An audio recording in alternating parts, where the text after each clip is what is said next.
Why politicians ignore economics. And well, having been given a very great introduction by Steve, I'm now going to just say a few more words about who I am. I came into politics with Tony Blair, the new Labour Prime Minister, in 1997. I left in 2010 with the change of government when the Conservatives won and formed a coalition government with the Liberal Democrats. But for the purposes of today and this short talk, I am going to be speaking as a former Transport Secretary, because that was one of my roles when I was in government. And I'm going to talk about a couple of major policy changes and why, despite the economics, and sometimes the economics seems so straightforward and so obvious, politicians back off what seem to be very sensible policy choices. And I'm going to look at two particular examples. The first, the tax rates on fuel. The idea being that if you increase tax rates on fuel, you'd reduce carbon consumption and help meet climate change targets and so forth, as well clearly as help close a budget deficit, and the government's always struggling for money. That's going back quite a few years. And the second one I'm going to look at is road pricing to tackle congestion, as well as reduce carbon, of course, both of which, from an economist's point of view, really do look very, very sensible. So the first of these policy issues is, should we, or why don't we, as a nation, increase the price of fuel to reduce carbon consumption? So the problem here is pretty clear. All of you watching should know that too much fuel consumption contributes to climate change, or at least that's what the scientists seem to agree. And all parties, that's Labour, Conservatives and Lib Dems, agree that the tax system should be used to encourage good things and discourage bad things or bads from happening, in particularly pollution. Now, in this particular situation, the tax in question was VAT, that's the value added tax. Going back to 1993, this may seem like a very long time ago, but it's in recent political history, certainly in my lifetime, the VAT on fuel was zero. So VAT on most other things was being charged at 17.5%, but it was zero on fuel. And the Conservative government of that time proposed charging VAT at the full rate of 17.5%, as it was then, on domestic fuel to tackle fuel consumption. They wanted to do this in two tranches. First of all, they introduced a rate of 8%, and they did that in 1994. And then they wanted to go the whole hog to 17.5% from the following year. But even on the first tranche of the increase to 8%, the government was defeated in the House of Commons, and the rate, or when it was trying to be increased, the government was defeated in a vote at the House of Commons, and the rate was held at 8%.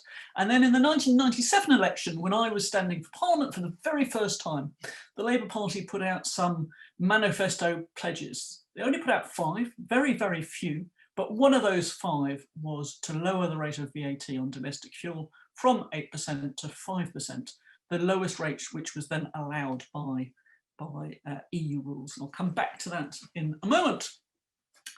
The second policy issue that I wanted to look at briefly was, why do we not see road pricing? Because again, we've got a very clear problem. Congestion on our roads. Everyone knows what it's like to sit in traffic jams and not be able to move, and all the problems that causes. Well, this was an issue that I was really interested in when I was Transport Secretary. Very clear problem. The cost of driving has fallen. Cars and petrol are relatively cheaper than they used to be in real terms. As people have become wealthier over time, they've become less inclined to use public transport, and they like to get in their cars and drive places. That has caused a very significant build-up of traffic and congestion, particularly in cities. And we know that congestion has very significant costs. It takes extra time to travel. It really hits the business community. If you're in the emergency services, for instance, driving an ambulance or a fire engine, you certainly aren't going to be very effective if you have to sit in traffic. It contributes to pollution. causes more accidents, and it wears down the roads, which are quite expensive to maintain. So clearly, the government has a clear interest in trying to tackle congestion. The economic answer is pretty clear. Just as in the last one, the answer was to raise the price of fuel. Here, the answer, economists might suggest, would be to charge people for every mile that they drive, to get them to think much harder about getting in the car in the first place, and actually just drive less if it's more expensive. Now, neither of these. So how would you then charge people for congestion? Well, there were lots of different ways which were suggested. Tolls on toll roads, and we have a toll on the M6, on part of the M6 at the moment. Congestion charge, which was introduced in London. But the more sophisticated way of charging by the mile would have been to introduce, to use the GPS satellite system on people's cars to actually track where and when people are driving. So you could charge them literally very sophisticatedly, depending on what roads they drove on and whether there was congestion there, what time of day they drove on, to try and encourage them to switch to the bus or the train or the tube or other modes of transport, where it was most important to do so. So as I said, we've some minimal experience of tolls. The mayor in London introduced a congestion charge, but not anywhere else. And road pricing, sophisticated road pricing, while it does happen in some countries like Singapore, has never been introduced in the UK, despite the fact that economists say that it would be a very, very good idea. So why, despite the economics, do these policies not get introduced? And I want to ask you for a moment to imagine yourself being Secretary of State for Transport. Who is that minister? Who am I responsible to as Secretary of State for Transport? Well, clearly to the Prime Minister, because the Prime Minister appoints the Cabinet and ministers in the government. Responsible to Parliament, because they have to pass any legislation, and you can see the increase in VAT got overturned in Parliament. Accountable to the political party, because as a Labour politician as I was, if my party in Bolton West, as it were, didn't like me, they could remove me as their candidate and choose someone else in a future election. Clearly the public, because if a political party puts forward unpopular policies, they're just not going to win the election. And the media, the prism through which most things are understood these days and seen. And then, of course, there are the lobby groups, and in these cases, really important. Go back to the increase in VAT. Why was it ditched? Well, arguably it was ditched because it was hugely unpopular among the electorate. Labour Party in the 1990s clearly wanted to win the next election, did. And as I mentioned, one of its 5 pledges, and there were only 5, was to reduce the rate of VAT on fuel. The VAT on fuel was particularly unpopular on car and lorry drivers, a very strong political lobby. You only have to take a look at France to see how lorry drivers going on strike can really bring a whole country to a standstill. And it was something that British politicians really feared. VAT too was very simple, real policy pledge. People understood, they knew what it meant to cut VAT. They knew that it would make them wealthier, or they'd feel wealthier if VAT on fuel was cut. And arguably, just as important as that, VAT was seen to be regressive. In other words, any tax on people's spending takes more money from poor people as a proportion of their disposable income than it does from rich people. And so VAT on fuel was particularly unpopular among Labour MPs and among the Labour Party.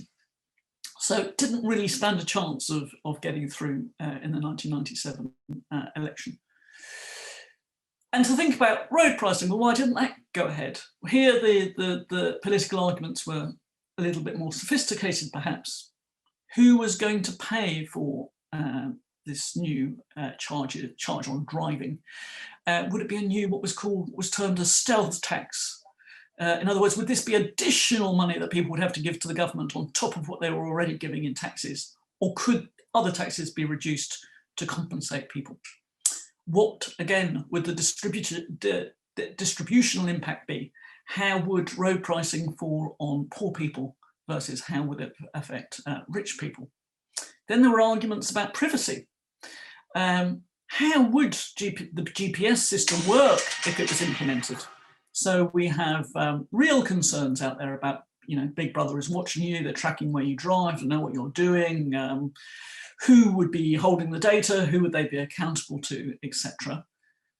Then there are practical arguments, the costs and risks of putting the infrastructure in to track cars, and would it actually work in practice? Now, you might think that all of those arguments are in some respects dealable with, but it's never been tackled. And I toyed with it when I was Transport Secretary, which is about 15 years ago now. It was abandoned then as too high risk, and nobody has been brave enough to reintroduce the concept. And even toll roads, which you might think were a little bit easier to introduce, there hasn't been a major expansion of toll roads either. So in conclusion, the economics might suggest that some policies are just complete common sense. If you want to stop something happening, you raise its price. But these policies aren't always popular. They're seldom easy, and they rarely get introduced. And that's where I'll stop. Thank you.